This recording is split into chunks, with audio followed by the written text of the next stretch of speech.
Bam. This is Dean Butler, and you're watching the Break It Down Show.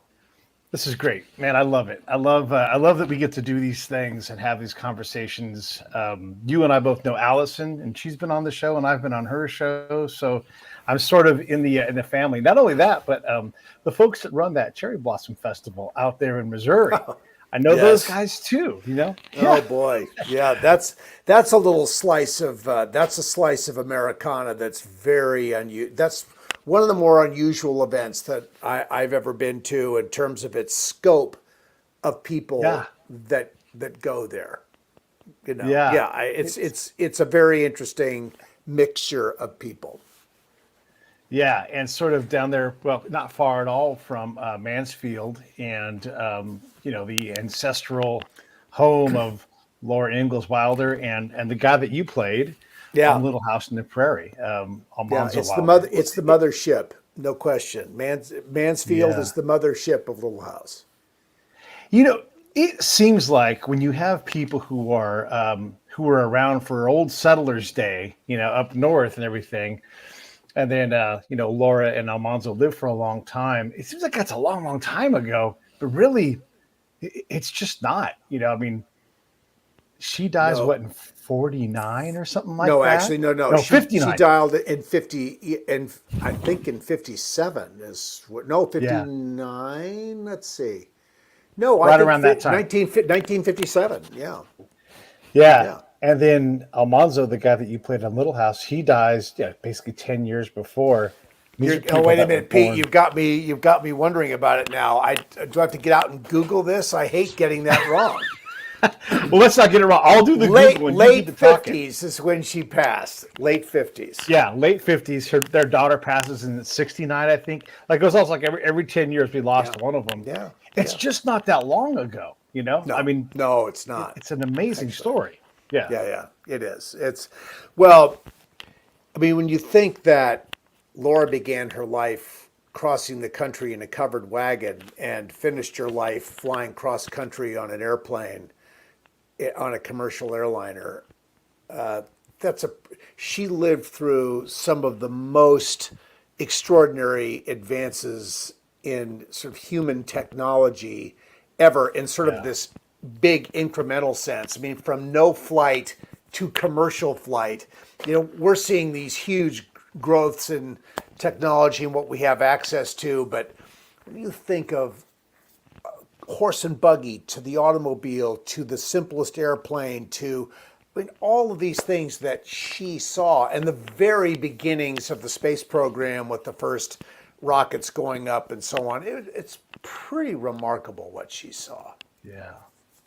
And we're going to slide over to Almanzo and your book and everything else. But when you think about, like, her dad is born in the 1830s, I believe. I just checked while you were talking. So Yeah. you're right. Almanzo is 49, 57 for Laura, 59 for Rose. So, or 69 for Rose. So these are all, like, look, within my lifetime. I mean, I was born in 70, so I didn't quite touch that point, but Right. there's not much difference. But also the thousands and thousands of kids that wrote letters to Laura Ingalls Wilder, and she wrote back. It's Yeah, crazy. she was very committed that way, and I think that the sense I have, Pete, is that Laura was so grateful for all of this that happened. I mean, for her, when you think that she didn't publish, her books weren't published until she was in her 60s. Yeah, She had been writing for newspapers and journals and so forth prior to that, but she did not have this long writing career, and so for her to have had this happen when it did, just extraordinary. And of course, as we've come to know, her daughter Rose had a huge impact on how the books came together, and then of course Rose, because she inherited all the books from her mother, and then she bequeathed all of those rights to her attorney, and who she called her step grandson, Roger Lee McBride.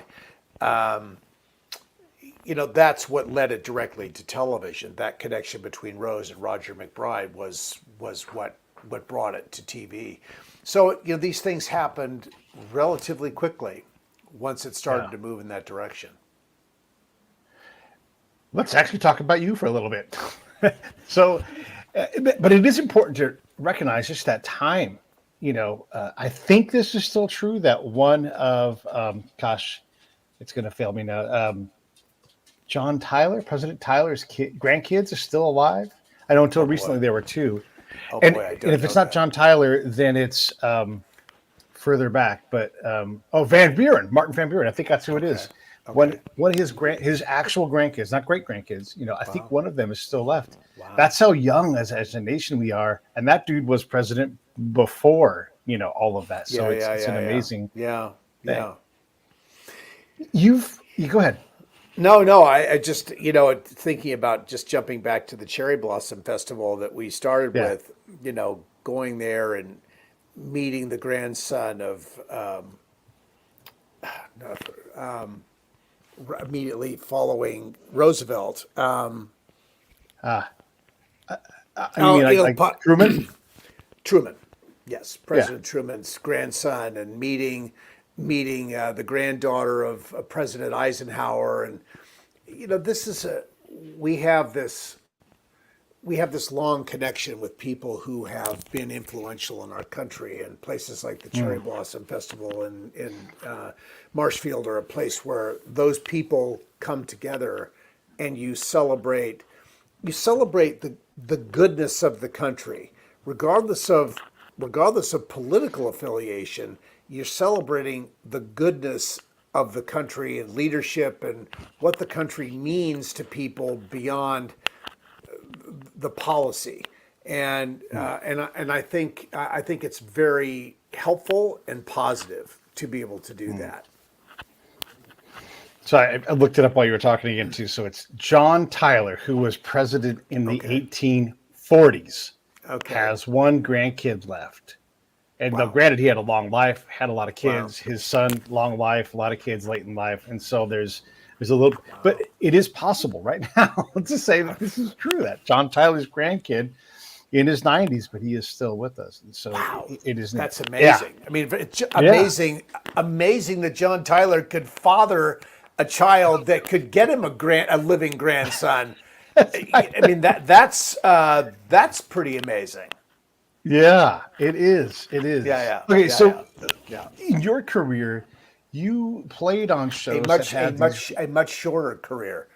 A much shorter career. It counts. You still did it. Yeah. Me.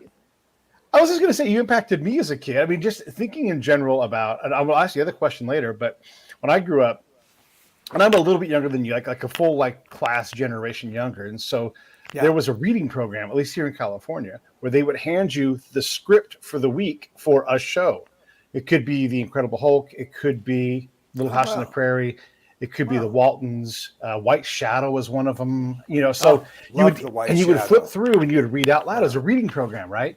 And I'm impacted by the dude that you were, because it's like a role model. Like, that's a guy I can look up to, kind of like an uncle almost. Because when you're that age, and I'm born in 70, you're really impressionable. And I think that show was great. You did such a great job of being someone who I wanted to be. I wanted to be tough and able to get things done. And you weren't like I'm going to beat up people, but you had this really powerful character. Yeah. Well, that's very, Almanzo was a very earnest young man, coming from a hardworking background.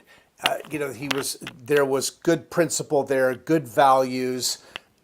All of that was a part of his being. And then, of course, actors pick up on. I mean, actors always are bringing themselves to situations. I mean, that's sort of the magic of the casting process. Is someone is deciding, the casting director and ultimately the producers are deciding what is the presence we want this particular character to have.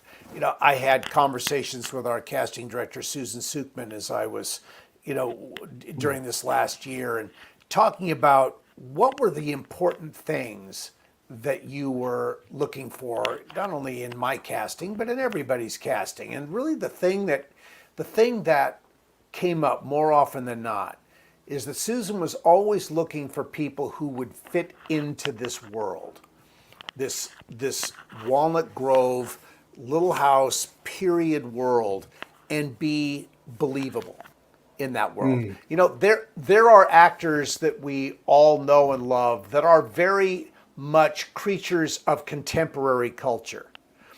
They are modern people, and no matter what part you put them in, they are always modern people. There's something in their speech pattern, their appearance that radiates modern.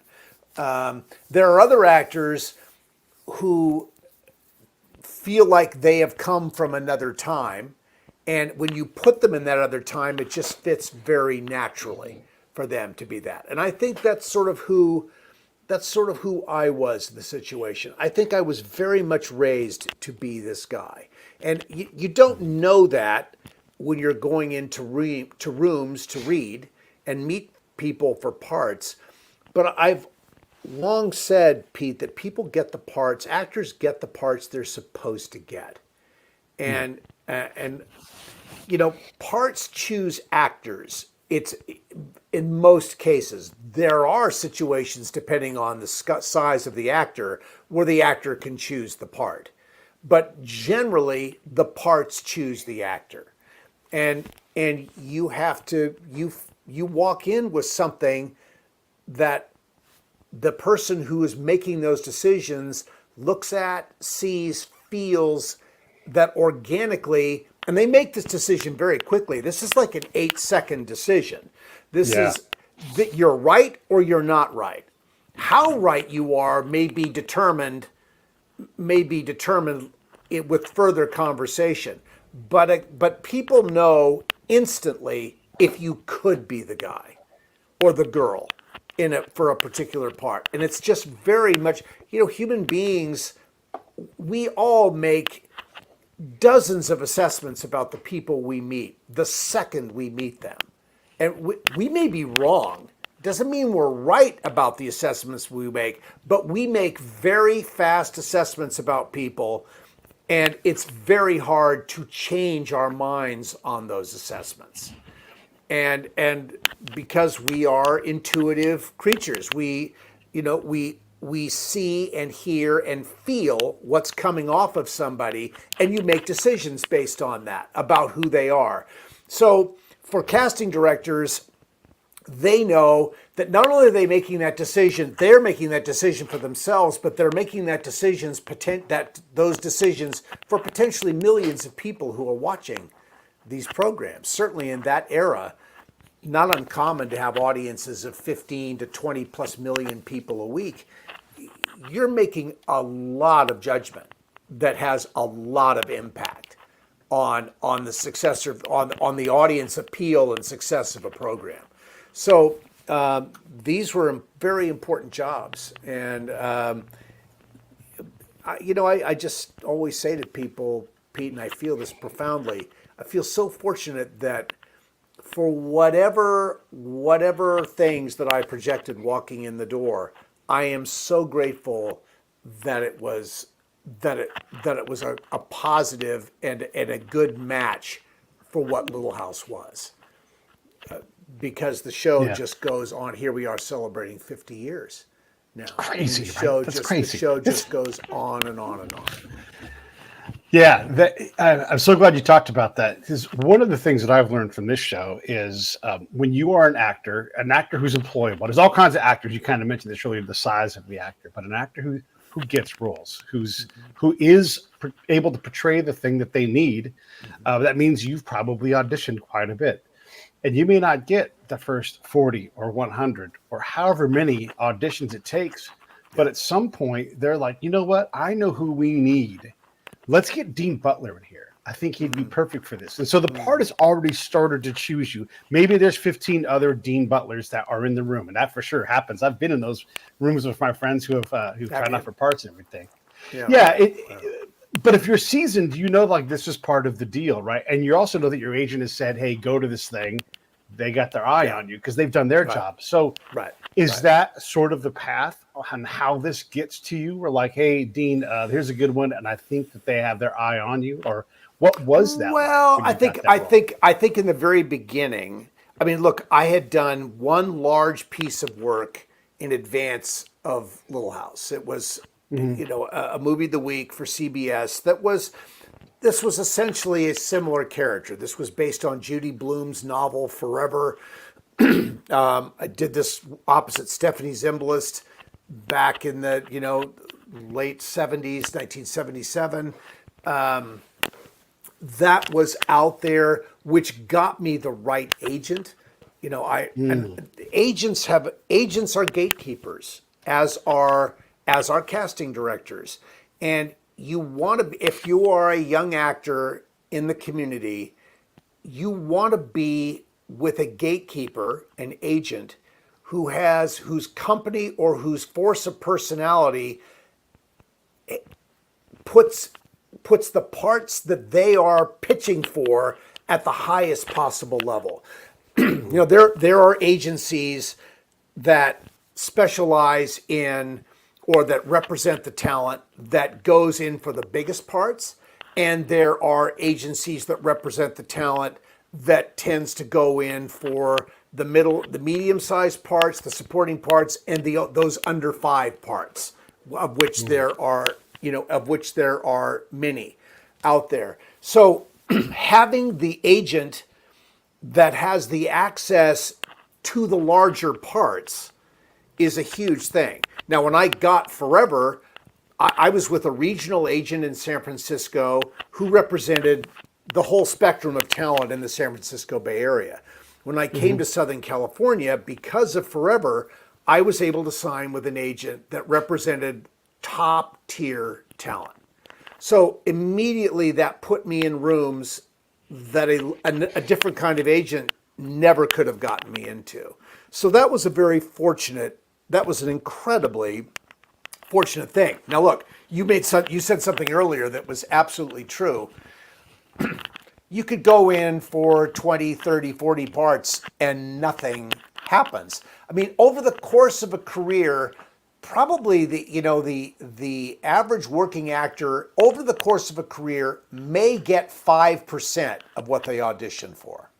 Now, if you become really successful, that percentage can rise pretty dramatically. But for your working actor, 5% is about where that is, and that puts you in pretty rarefied territory.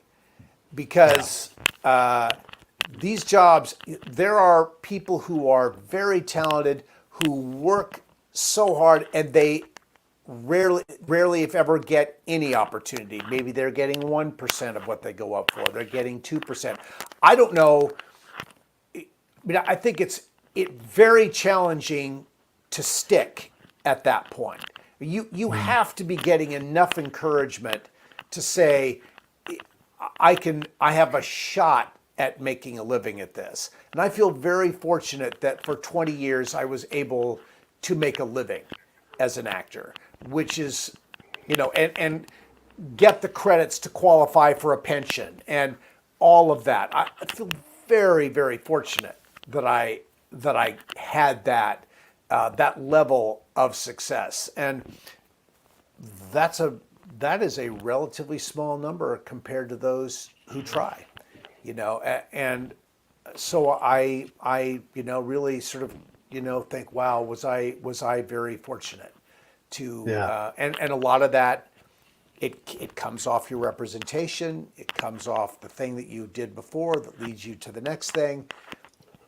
And there's no guarantee that any of this works for anybody. There is a good deal of serendipity that works in all of this for people. Yeah. And it goes in eras and tranches. And so this era's plan is totally obsolete to the next one. I mean, I've talked with a lot of actors who are like, you can't follow my path. It doesn't exist anymore. And I don't know how I made it. Like there's so much of that where they, how they get the part, how the part finds them is they end up doing something. And it's like, oh, you act? Oh, great. Or you live across the street from me. It's like that's when serendipity jumps in. I want to ask you about this. Wow.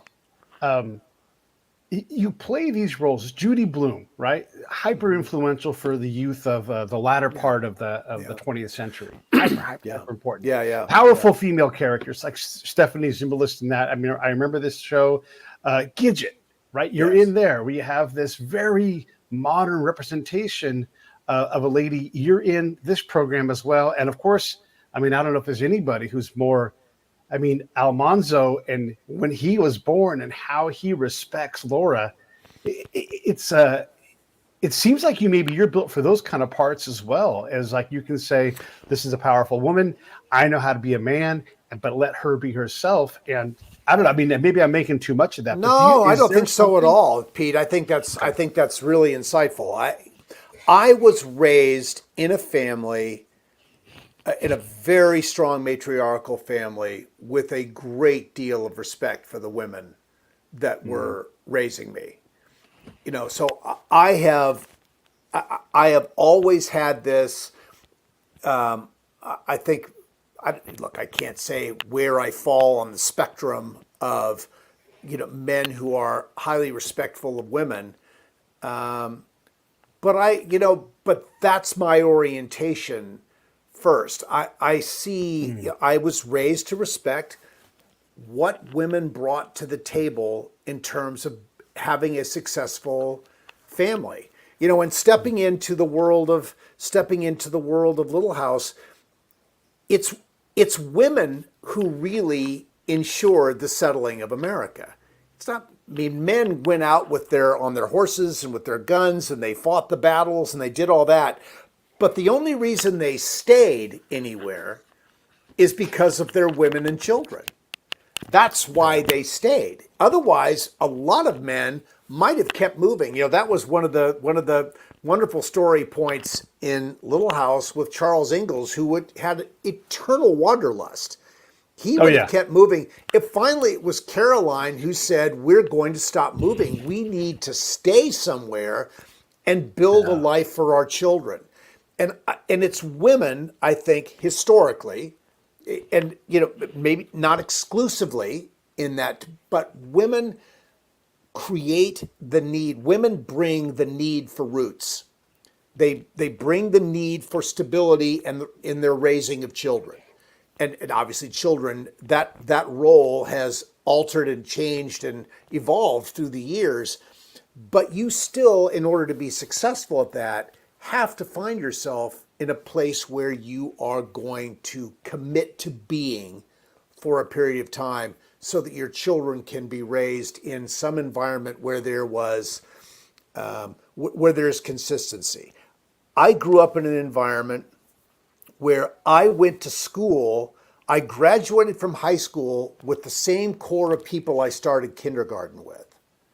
And that was my life, and I'm very fortunate for that. And look, it wasn't necessarily that these were always perfect relationships, but there was a group of people that I grew up with where we got to grow up together, and we experienced things together. And because of that, there's I don't know if you could, I don't think that kids necessarily put it in the form of thinking about it in terms of trust, but you knew who you were with. You knew who you were growing up with. You knew their families knew your family. So there's a certain safety in all that. I feel very fortunate that I had that. So many kids do not have that today. I did have it, and it shaped me.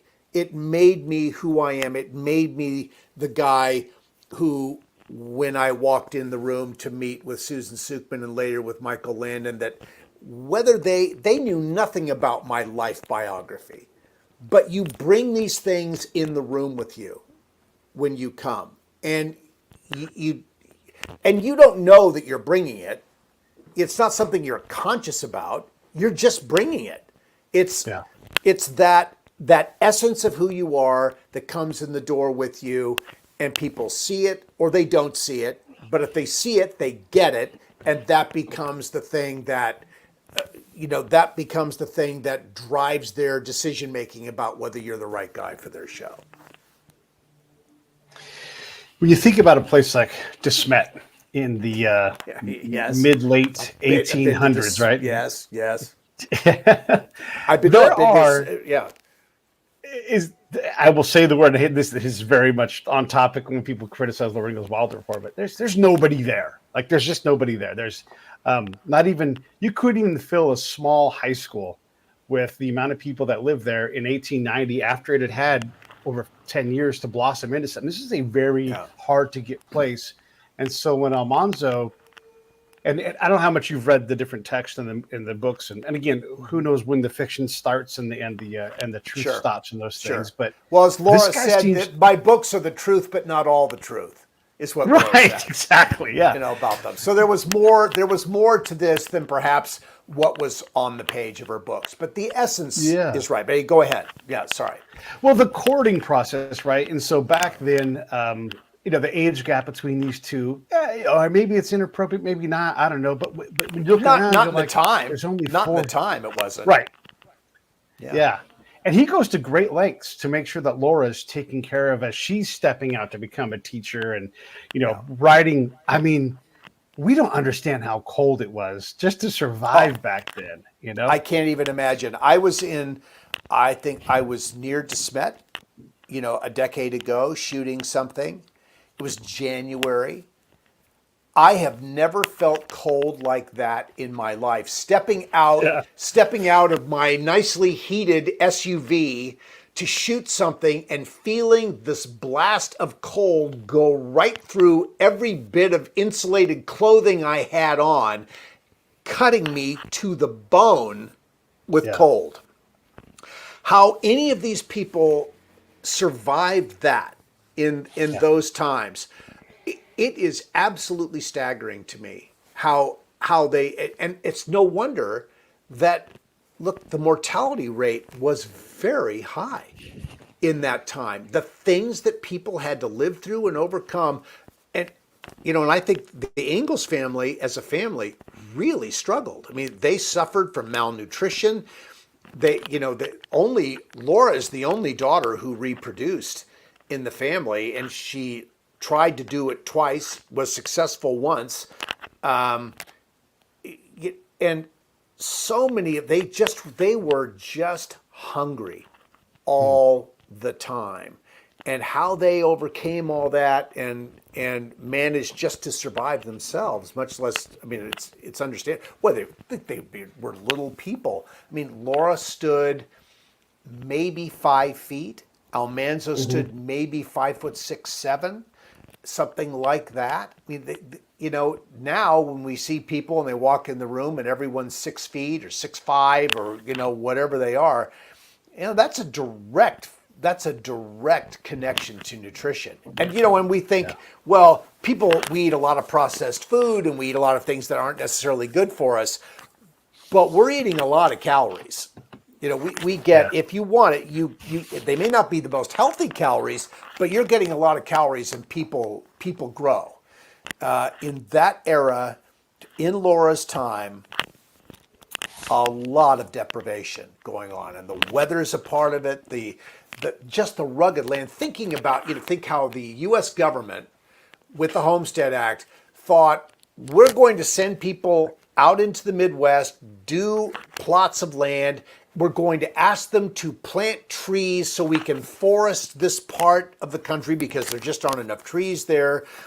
We can change that. We can get people to grow. Well, nice try, a nice idea, but the land simply wasn't going to support that.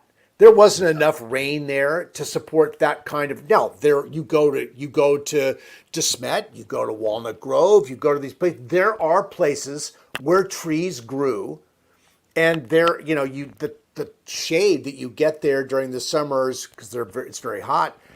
You're lucky to get that shade, and they're beautiful trees. But the whole idea of foresting the Midwest was a dismal failure. It just wasn't possible to do it. Very tough life. Very tough life. I would never trade, Pete. I would never trade the life we have today for the life the Ingalls family lived then. And you know, we just don't get those. It's nice. We have that, you know, we have that hindsight. We could look at that, but none of us get to choose that stuff. We are when we are, and we have to either make the best of it, or we don't. And they came into the world. Well, for them, it was the best time to ever be alive in the world. Comparatively, I don't know that I would trade it. What I do love about their life, as much as it was hard, and as you read Laura's books, you get a sense of this, that there is a rhythm to the life that they lived, that they had to do certain things at certain times today so that they would have something a month from now, 6 months from now, a year from now. You know, that's so different from our life now, where we can walk into a store if we have the money. We can walk into a store and get anything we need virtually any time. And if the local store doesn't have it, we go online to Amazon and they ship it to us, and we have it 2 days from now. Yeah. We could be very spontaneous in our thinking. They did not have that kind of spontaneity available to them. They had to be very intentional. And in some ways that's rugged, but it's also it's simpler in some ways too, because you have to do it. You do not have a huge menu of options. If you expect to survive, you have to do things at certain times. And we have a lot of freedom today that they didn't have. Yeah. Yeah. So I want to say one thing. Your mic seems to be resting on your zipper or something. So when you Oh, perfect. Well, let's see if I can. Sorry about that. Let me just see if I can. It's all right. I've been trying to figure out what it was. So when you lean forward, it sounds better. So, okay, just a little live production note. Yeah, thank you. I should have the boom over my head, and I don't have that. I'm going to change up this system. Yeah, it's no big deal. And then this is a theory on why there was some crackling. Let's forget all that stuff. I want to get back into this, because we opened this talking a little bit about the age difference, and you still have a similar age difference when you're acting. And look, there's acting, and then there's, you know, being a dude that has to figure out how to kiss a very young little girl when you're in your 20s. So how does that translate to real life today? Well, I think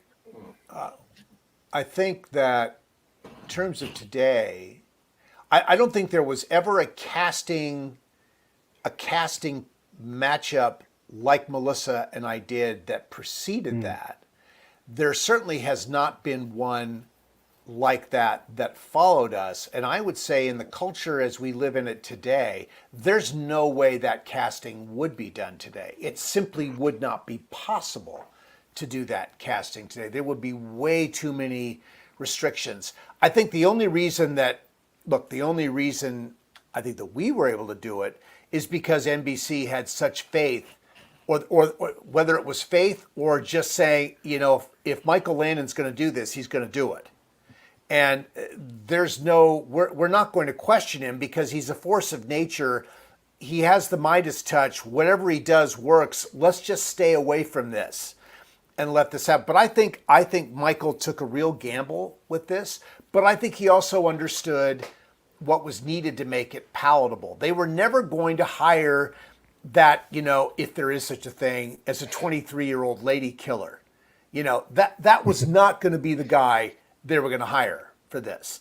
They needed, it always had to, the audience never could feel that Laura was in any sort of jeopardy, or that she was in over her head. She may have thought that she, you know, wanted this great romance, but if the character had been written to respond to that in any way, until it was time to say, I love you, I want to marry you, that would have been completely unacceptable. I mean, we got letters. I got letters as the actor.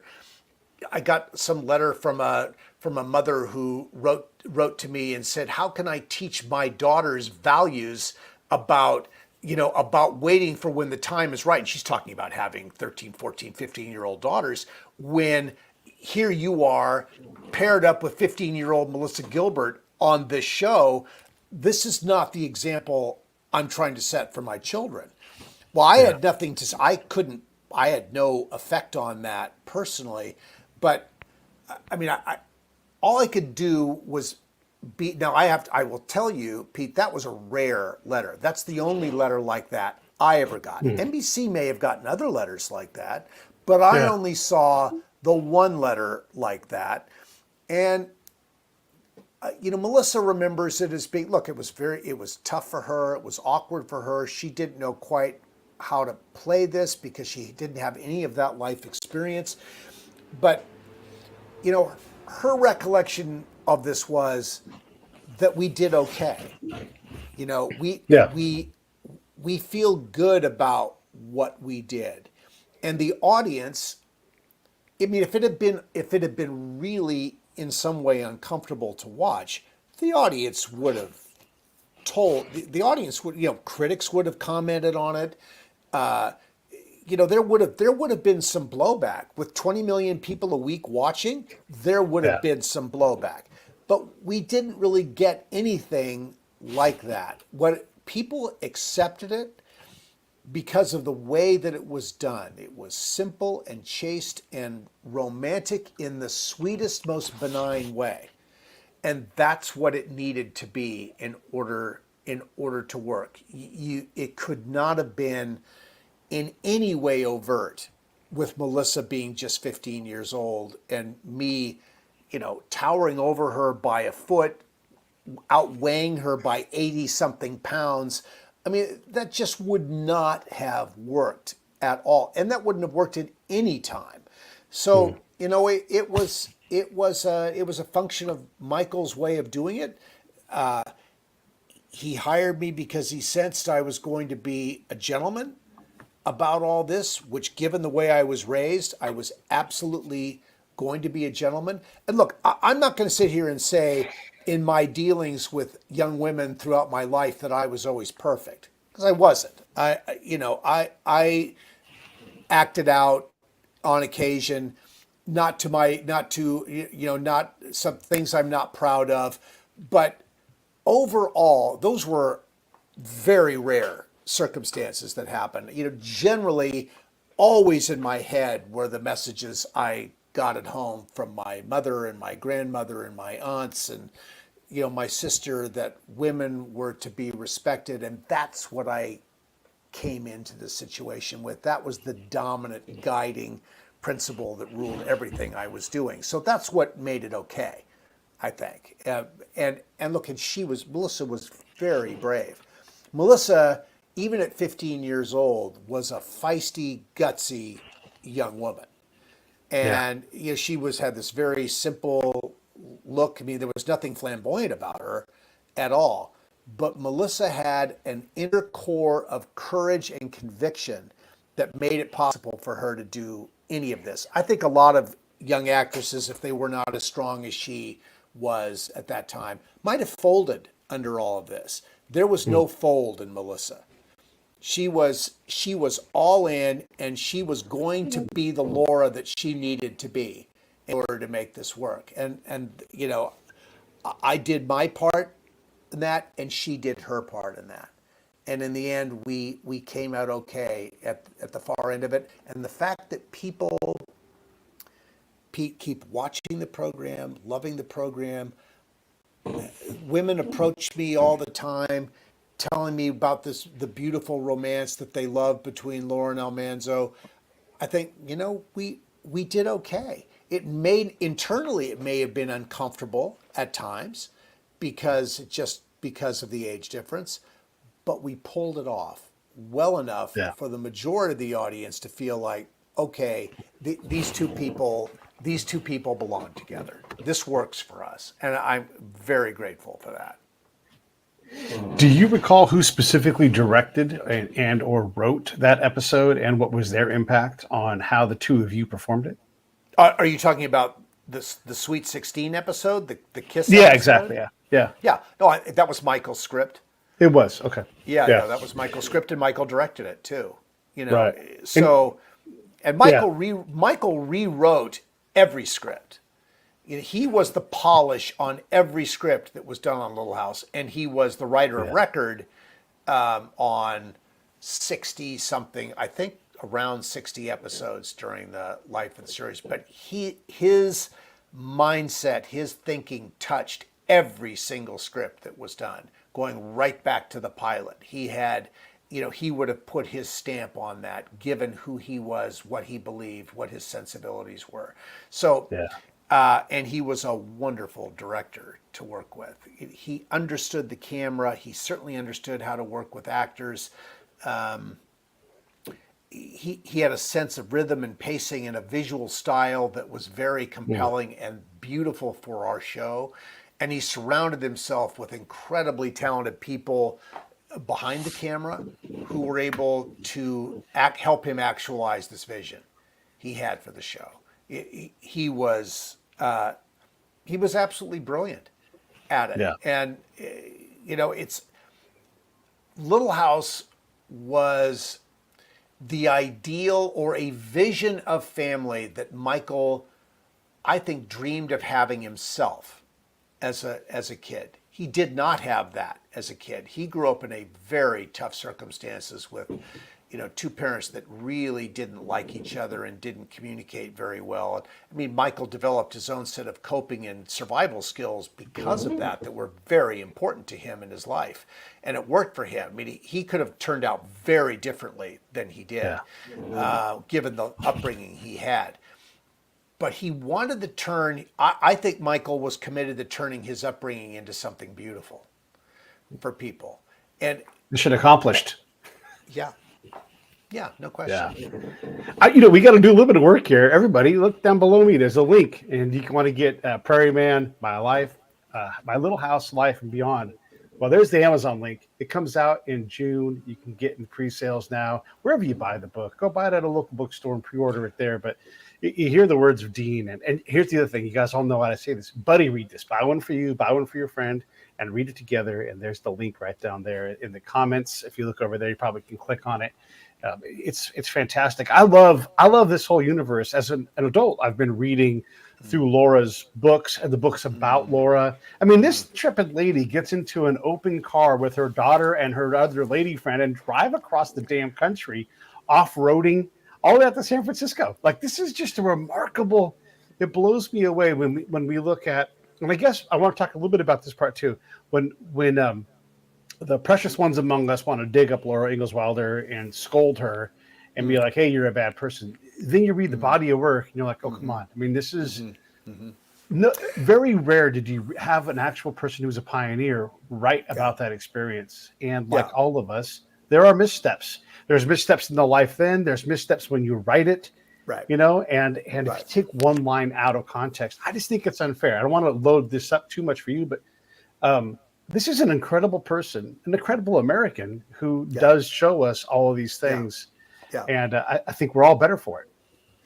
Yeah, I think that what you're suggesting, and I totally agree with you, Pete. I think that rather than, and look, we're doing this throughout all over our culture, where we are attempting to, thinking that we're doing a good thing for children, erasing points of view that are not in keeping with what we think the world should be today. And I think we're taking away context from all of these things. Laura wrote of her mother in Little House on the Prairie about her fear of Native Americans. She writes about that. That was for Native Americans, young Native American kids reading these books. That was a painful thing for them to read. I get that.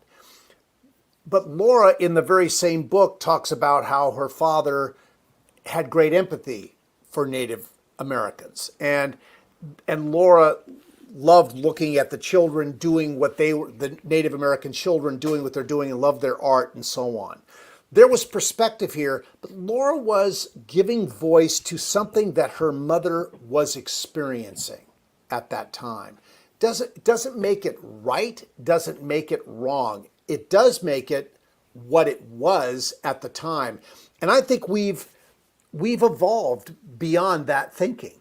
And I think that to not use these things as teaching moments is a mistake. To show where we've come. In Little Town on the Prairie, Laura writes about a blackface minstrel show.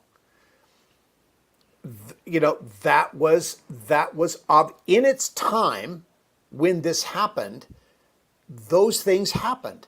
They don't happen today. And it would be great to be able to say, as we've read this, and as the child asks the question, what is a blackface minstrel show? That a parent can be present enough to be able to say, that was something that we don't do anymore. Look where we've come from that moment. And look, people may not like this when I say what I'm about to say. I think all of this book banning and control of content for children today is really a reflection of parental cowardice more than anything else. Is people don't want to deal with issues. They're looking to duck answering questions, not thinking or not considering that their children are eventually going to go out in the world when they're 18, 19, 20 years old. Nothing that's being withheld today will ultimately be withheld in the long run. Kids are going to get everything, but they won't have necessarily the advantage of having perspective on those issues offered to them when they're children and can learn tolerance, understanding, context, a balanced view of the world. Instead, they're going to be assaulted with. There's an earthquake right now. Older. Or you there was just an earthquake here. Where are you, Pete? Orange County. Oh, you're in Orange County? I didn't feel so. I'm 30 miles up the coast. I didn't feel anything. Well, I'm telling you right now, there was just like about a 4-second earthquake. I had to put my hand on the books up here to make sure they wouldn't fall. Well, maybe it's 5.5. Maybe I'm gonna a 5.5. I'm guessing. And look, I'm not a seismographer. I just know that like the length and a little bit of up and down shaking. Wow. So, wow. Anyway, that's that was Laura's applause. Laura's applause. That's what that was. Okay. Or that was, how dare he say that? I don't know. I grew up in a family where my mother sat us down as children and had all those really delicate conversations with us. And sometimes we were ready for those conversations, sometimes we weren't, but we got a sense of the world and our own humanity at an age when we could start to process these things. There were no shocks when we got older and went out into the world. We knew what was coming at us. We understood our own humanity. And I think that's look, Laura, jumping back to Laura was not spilling out all of these things for everybody. And yet she writes about nature and farm animals and all these things. And you get a sense that there is truth and reality in all this. She writes about a blackface minstrel show. We don't do that anymore, but she did do that in her time. And to sweep that away and say, well, we can't talk about that, we can't acknowledge that happened because that doesn't reflect well on us, is really missing the whole point. We have evolved. We have traveled some distance culturally. And I think as young people should have the opportunity to see where we've come from and be able to ask questions about it without fear of their parents losing their minds because they have to address something that is maybe uncomfortable for them. Yeah. I just think it's really, I'm sorry, I'm a little strong on this. I just think it's a little cowardly, frankly. And they're not doing their children any favors. Yeah, and if you didn't have Laura's voice, how would you explain this path? And I think about the context thing is important. We tend to wrap all of these big concepts up into a talking point. But if you read, and I don't know if you're familiar with Wilhelm Moberg's books, The Immigrants, and all the other. I'm not. He writes about what it's fictionalized, but it is the story of the Swedes who pick up the ad and go, Minnesota, huh? Yeah. Okay, let's try Yeah. that. Yeah. And then And insanity they ensues. did, and they're still there. There Yeah, are and you're like, lots of Swedes in Minnesota. Yeah. that journey was perilous, dangerous. Half of them die in a boat, and everything. So it's crazy. And by the way, that earthquake was just southwest of Corona, almost, kind of right where I am. Okay. 4.3 Wow. USGS, real breaking news. Yeah. Breaking news. Wow. Okay. But that context to go out and read those stories, and let's read multiple sides, and you will be able to say, this is what it was like back then. To be able to contextualize history and let it inform you and improve the person that you are. That's important. When I look at my own ancestry, my, I guess, great grandfather, one of them, and his dad came here from Sweden. And they had rocky, crappy farmland. It was never going to improve for them. So they came out here to a place that had rocky, crappy, swampy farmland. And ultimately they left there. And they said, you know what? We still like parts of Minnesota, but we also like Texas. We also like South Carolina. We went everywhere, right? Because that was the thing. And the journey, and same thing for Laura, was not going to be simple. And that's really the big thing. When you read Little House on the Prairie, at least the early books, it's like, on Monday we did this, on Tuesday we did this, and then you needed a dang day of rest. It might have been boring, but yes. Wow, I love it though. I love the way she wrote. I love the way she wrote it in Farmer Boy, where no one could do anything on Sunday but sit and listen to the ticking clock. And it just like after church, you came home and you had your big meal of the day, and you were not allowed to do anything. Yeah, and that, in some ways, I mean, what a blessing that was to have this time that people have decided is a time for rest and contemplation. Now, as a 9-year-old boy, how much contemplation are you doing? But for the adults, that had to be a very wonderful time to have, where they knew they had an opportunity to shut it down for a few hours. And even in that shutdown, they still have to feed the stock. They still have to pump the water. They still have to do, nothing really stopped, but the larger tempo of their farming life could slow down on a Sunday to give them a chance to rest, to recharge a little bit, which is a really nice thing to be able to do. We don't get enough rest and recharge time. We live in this 24-hour cycle, and look, it is what it is. It's what our life is, and if people can carve out that time to shut it down, good for them. But it's hard to shut it down. I mean, you're hearing, we read stories now about companies that are now saying, or it's become a deal to say companies cannot communicate with you on email after business hours. Yeah. I've never worked for anybody where they couldn't communicate with me any time of the day or night. And I sort of welcomed that communication because it showed that we were doing things.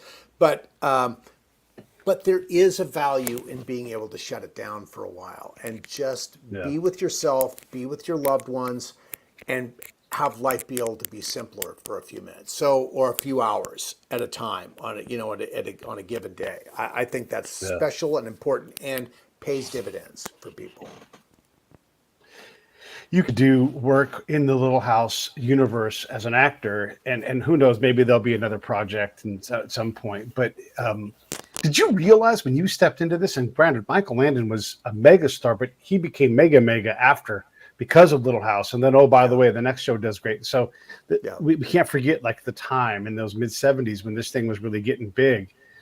Did you know that you were going to belong to this show, not the other way around, for the next 50 years? Yeah, no, I no idea. When Michael said to me one day, between scenes, between shots, he said, people are going to be watching this long after we're all gone. And at the time, that felt like hyperbole. I just didn't. I was 25 years old. It's just like that's not possible. Now, at nearly 68 years old, it's. I get that that's totally possible now, and it has been the gift of my life to be associated with this, because because Pete, it touches something so fundamental and basic in people. Is this your purpose? Is this why you were made? Well, it's certainly, it's not, it wouldn't be a bad purpose if that's what the purpose was. I'm not prepared to say it was my purpose, but it really has been so much of the focus of my life, and representing it well has been very, very important to me.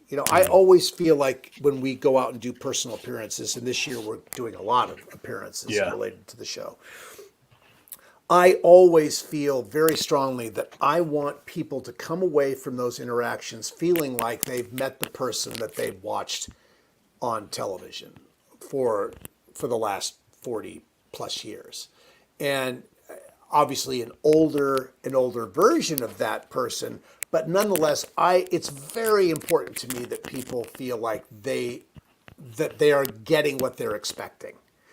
And that it's been a gift to me to be able to represent what I represented. I want people who meet me to feel like, yeah, this was real and genuine for him, and it was real and genuine for me. Those values are the values that we were presenting in the program are very much in sync with how I was raised and how I would like to occur in the world. It's really, really important. I make no apologies for it, and I have no regrets on that at all. I feel so fortunate that I was able to be part of this very special piece of television history.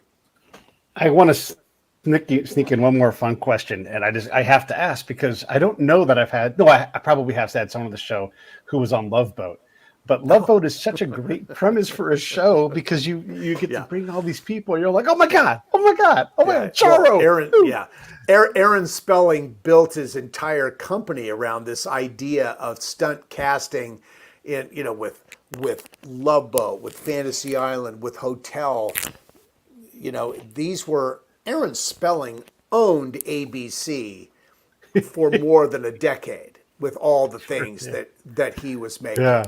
It was fun for people for audiences to be able to see their favorites who played other characters come on and do a little romance or a comedy or whatever that was.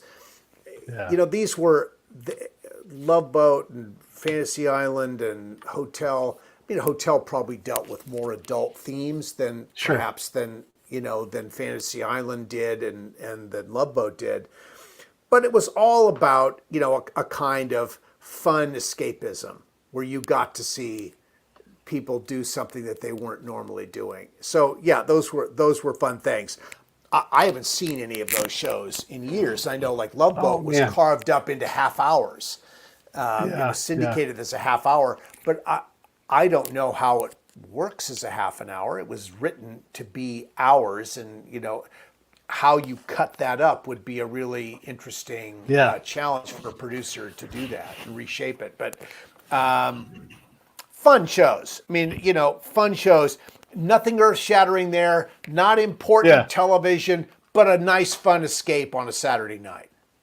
If you go down to Cabo San Lucas and you stay down there and the Princess Cruisers show up, it is true that one of those boats, at least once during your stay, will blow the first few bars of the theme song on their ship's horn. That's fun. It is super fun. And you're looking out, you're like, the moon, and it's so good. Yeah, no, that's very cool. That's very cool. Yeah. I've only been on one, none of the Love Boats I did were actual cruises. They were all on the stage, which vast majority of the shows were. I've been on one cruise, a short cruise, like that Cabo San Lucas kind of cruise. I loved it. I can't get Catherine to get on a ship and go somewhere, but I think it will be fun. I have a friend who just came back from like a 18-day tour to Antarctica and a cruise through Antarctica and South America and all that. Yeah. Absolutely loved it. These ships are so beautifully put together and do such incredible service now. I think it'll be fun. I have to convince Catherine that this is something that we should do. Well, listen, one thing I want to do is I need to thank you for coming on. It's been an absolute kick, and I think it's great. I can't wait to get my hands on the book. I love everything about that whole, universe. I haven't read all of the Laura Ingalls Wilder universe of books, but there are so many of them. There are a lot of them. And it just, it just puts you in the mindset of what that time was like. We'll see what happens, but I'm trying to make a documentary, maybe even a film about one of the earliest prize fights in the 1800s in California. And when you realize just how hard everything was back then, it's an amazing story. So I'm super glad you shared it with us, and I'm really glad you wrote the book. Anything you want to say in closing before I push the credits button? You could run the credits over the last comment. I'm just appreciative of you for having me on, Pete. Thank you for inviting me to speak about Little House, about my book, about a little bit about life as a whole. All of this is fun to do. And if people decide they want to pick up the book and read it, I'll be very grateful for that. Yeah, definitely get that book. Stand by. I'll say bye to you. I'll be right back to you. Hold on. Hey, thanks for watching the show. I really appreciate it. Right here, you can subscribe. Please do that. It makes the show grow. Hit that notification bell so you know which incredible guest is coming up next. Down below is the PayPal link. You can put a small subscription in. That is an enormous help. All that money goes right back into the show. And then right up over here are the next episodes you should listen to, curated